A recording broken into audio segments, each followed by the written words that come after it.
वाटतं आम्ही म्हणू त्या पक्षाला चिन्ह मिळेल, तर ते काही जनतेला आवडत नाही आहे. किंबहुना असं जर काही झालं नसतं तर भाजपची परिस्थिती महाराष्ट्रात व्यवस्थित राहू शकली असती. ओडिसामध्ये भारतीय जनता पक्षाच्या स्थानिक युनिटनी युती करायला विरोध केला बिजू जनता दलाशी.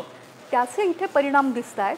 महाराष्ट्रातल्या नेत्यांना दिल्ली दरबारात एवढंच स्थान आहे का असा आजचा प्रश्न आहे. त्यामुळे महाराष्ट्र हा खूप कळीचा मुद्दा होणार आहे. तिथे काय काय होत जाईल हे पुढच्या 1 महिन्यातली इमर्ज होणारी स्टोरी राहील. श्रीराम मला असं वाटतं की या संदर्भामध्ये आत्ता जे महाराष्ट्रात 3 पक्ष एकत्र आलेत त्यांच्या समोरचा एकत्र येण्याचा मुख्य मुद्दा आहे तो भाजप नको. आणि देशाच्या पातळीवर इंडिया आघाडी जी एकत्र आली आहे त्यांना भाजप आणि मोदी नकोत. कारण मोदी आणि अमित शहानी ज्या प्रकारचं राज्य मागची 10 वर्ष केले त्याचे टोकाचे परिणाम या सगळ्यांच्यावर झाले आहेत. अनेकांचं राजकारण जवळजवळ संपायच्या दिशेने निघालेलं आहे.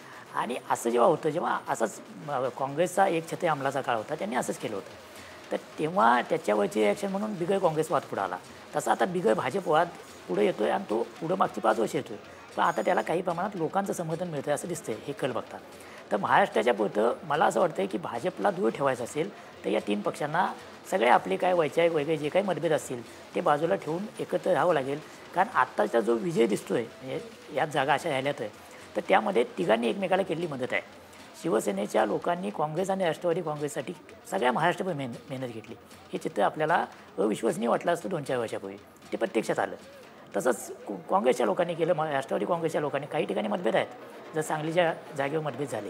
पण मला वाटते की ही आघाडी अतिशय शक्य तितकी एकसंघ लढली. त्यामुळे पुढेही त्यांना एकत्र राहण्याशिवाय पर्याय नाही. ते वेगळे झाले तर पुन्हा भाजपला संधी मिळेल आणि तेवढं शानपण त्यांच्याकडे असेल.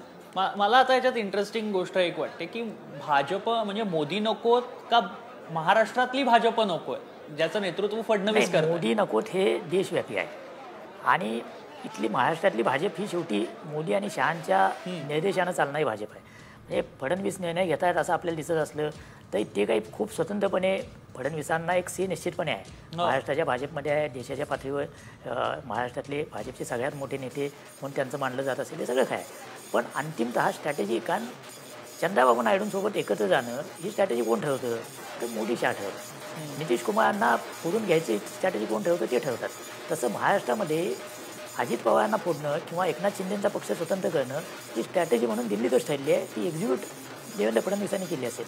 देवेंद्र फडणवीसांवरचा स्थानिक राग असू शकतो पण त्याची सगळी शिष्य ही देशाच्या पातळीवर हल्लेली आहे. आणि देवेंद्र फडणवीसांवरचा जो स्थानिक राग आहे तोही त्याला कारणीभूत आहे. म्हणजे यांना एकत्र आणण्याला कारणीभूत आहे.